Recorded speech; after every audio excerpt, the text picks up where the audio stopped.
WikiLeaks this week published a database identifying more than 9,000 current and former employees of U.S. Immigration and Customs Enforcement amid mounting criticism of the agency's separation of migrant families. The organization, founded by hacker Julian Assange, claimed the searchable database, named ICE Patrol, would increase accountability and serve as an important public resource. It contains information and photos gleaned from the LinkedIn accounts of ICE employees from bosses to interns and is searchable by location, job title, school attended and field of study.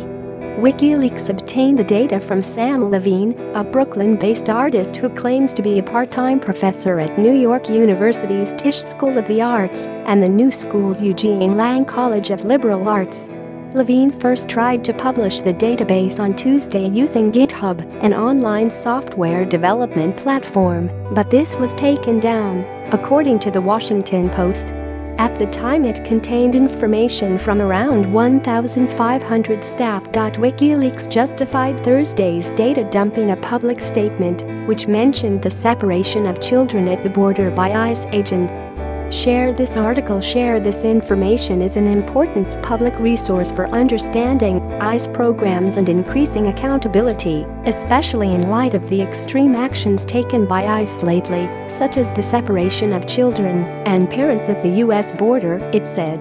President Trump has now signed an executive order bringing a halt to separations, although it is still not clear what will happen to the nearly 2,000 children who are still in limbo without their parents. Levine also blogged about his project in a now-deleted post on Medium, in which he referred to the agency's inhuman surveillance and detention efforts and claimed the employee information would be of use to researchers, journalists and activists. The move by WikiLeaks, which is most notorious for dumping confidential information like Hillary Clinton's emails during the 2016 election, is the latest in a series of incidents targeting people connected with Trump's immigration policy. On Wednesday, ICE employees in Portland, Oregon, had to be escorted out of their office after hundreds of protesters set up camps outside its doors for an all-night vigil. That same day, a left-wing news website published what it claimed to be White House aide Stephen Miller's phone number. And also on Wednesday, actor Peter Fonda turned his anger directly on the Trump family, claiming Barron Trump should be ripped from his mother's arms and put in a cage with pedophiles in an expletive-laden rant about the border crisis.